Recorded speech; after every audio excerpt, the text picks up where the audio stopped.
Kislotna smывka ilə smывkanın fərqi nədədir?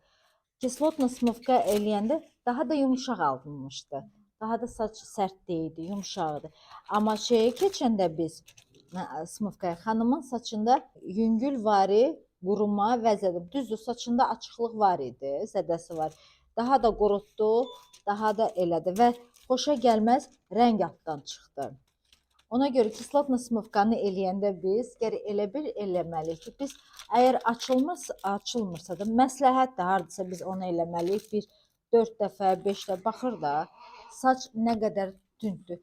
Bir də ki, kislotna smывkanı biz eləyəndə toniruющий şampunlar var. İndi kraska şampun deyilən bir şeylər var.